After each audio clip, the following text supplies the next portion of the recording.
everybody, welcome back to our channel. If you are new here, thanks for joining us, and if you've been here before, we missed you so much. First of all, you know those YouTubers that like get ready to film and are all ready, they stay ready and done up and look good?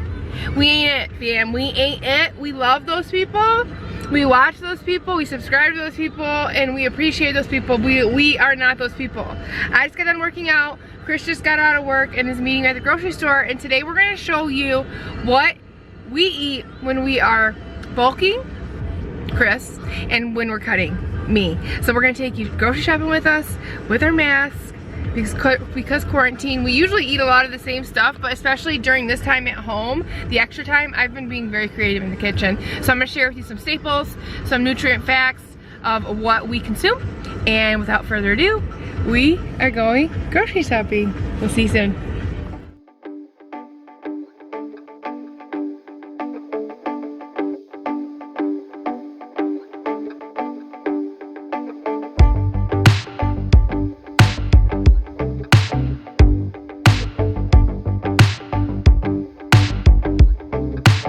Skinless chicken tenders. But then they wouldn't be called chicken tenders. They're called original chicken without the E.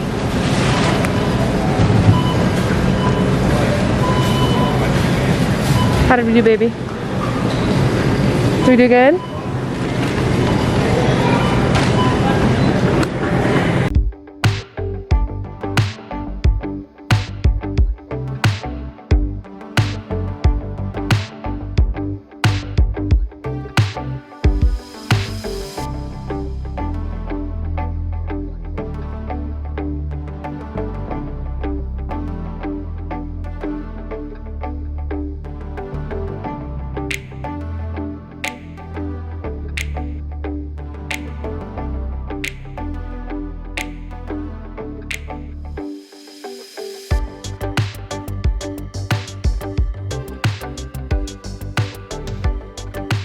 So, baby.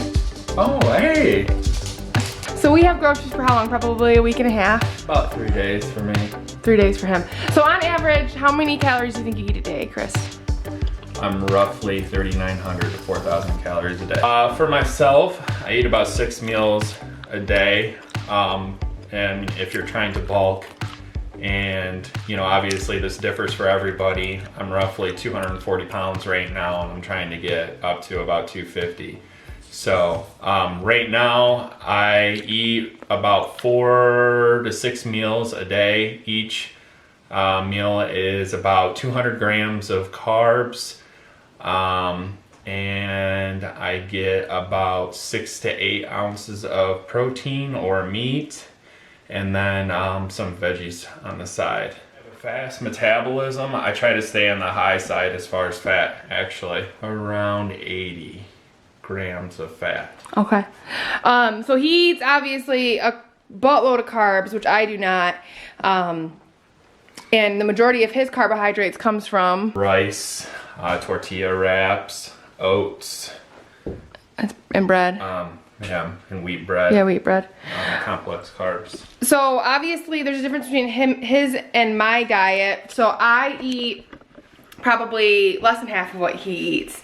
In most cases, when I'm trying to build or increase my strength and training to be a strength athlete, so be competitive in powerlifting, let's say, I'm eating around 2,000 calories per day. But right now I'm in a cut phase, so I'm eating under my maintenance calories just slightly.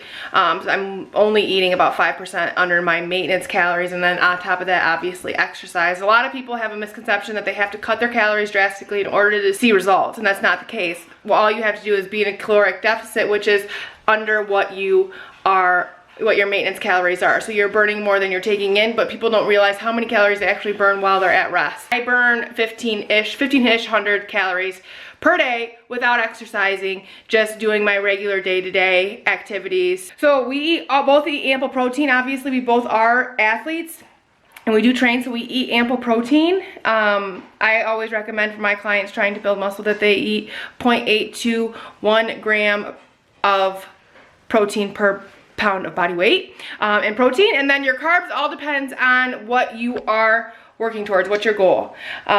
Chris eats way more carbs than I do. So what I have to do when I cook for us is obviously alter the carbs. Usually our protein stays basically the same. He just has a little bit more of it than I do. And sometimes I have to eat a lower fat option than he does because I take in about half of what he eats in fat content.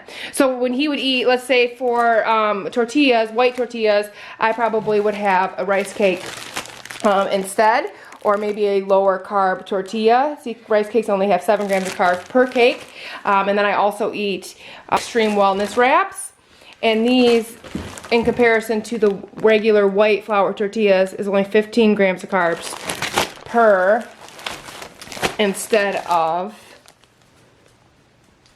37 grams of carbs per tortilla. So a big difference there. Not that much change as far as taste is concerned. Chris eats a lot of rice, so he probably eats, like he said, 200 grams of carbs per core meal, which is a lot of food. So he eats these, are quick and easily accessible, and then we prepare rice in bulk as well.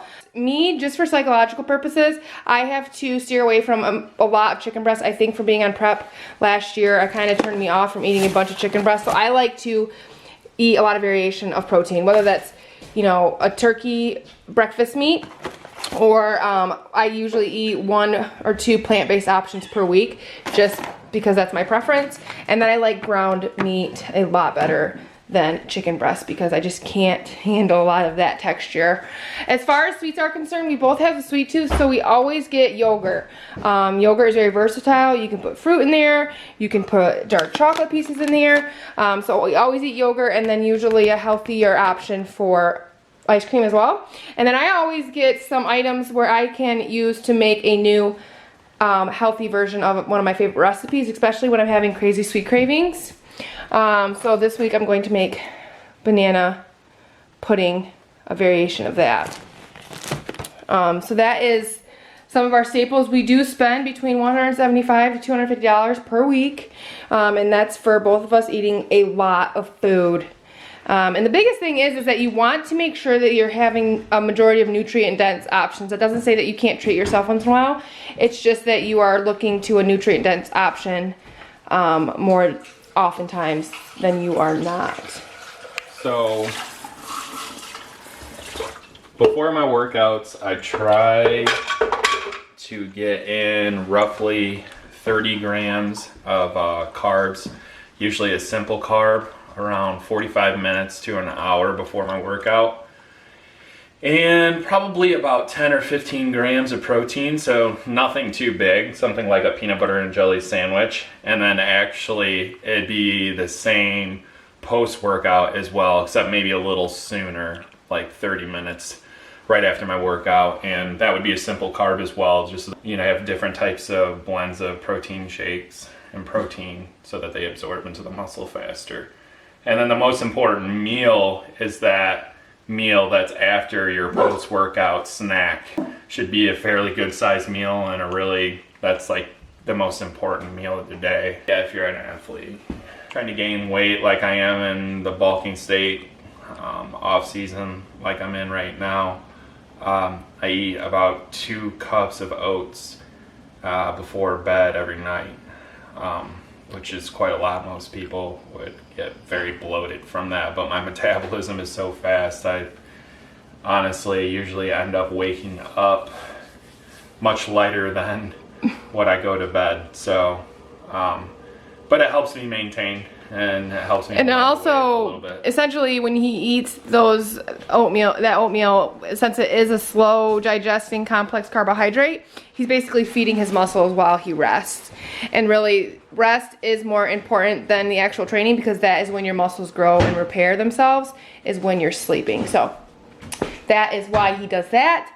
I, on the other hand, cannot afford to eat oatmeal every single night. So what your goals are, you want to ensure that you are prioritizing protein. Protein is what is going to keep us fuller longer. It's what's going to contribute most to your muscle gains and preserving your muscle, building muscle, fat loss, all of the crucial things in our wellness journeys.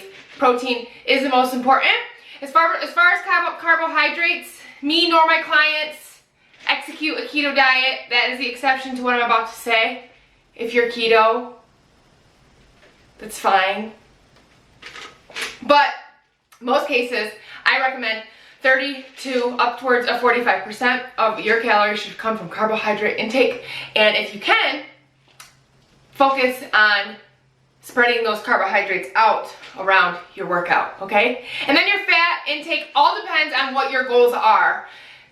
Simply put, you use the rest of your calories and you decide what your goals are, what intake of fat content is going to get you there. And that's that, easy peasy lemon squeezy, fat, carbs, protein. Make sure you're getting enough of all of them because they all serve their purpose. If you want a video on what macronutrients do for you specifically as far as fat, protein, and carbs, I'd love to give you that. Let me know in the comments below, okay?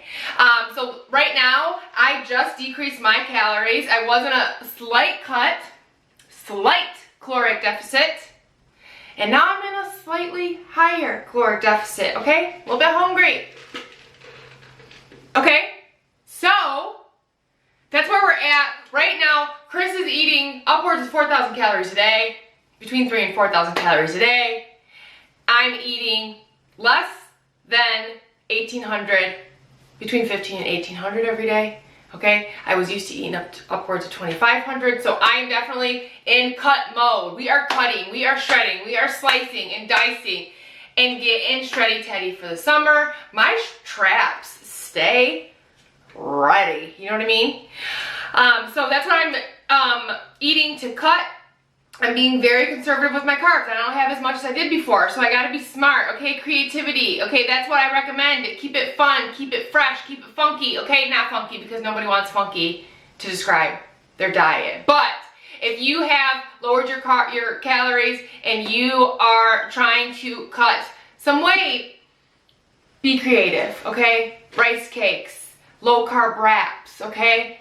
I hate to say it, but if you want to lose a significant amount of weight, or you have a goal that is vigorous, you're gonna have to cut your carbohydrates, okay? At some point in time, okay? Looking for a coach, a fitness coach, we're your people. I'm actually in the process of becoming a certified nutrition coach too, so I'm excited to add that to the resume to help my clients even more.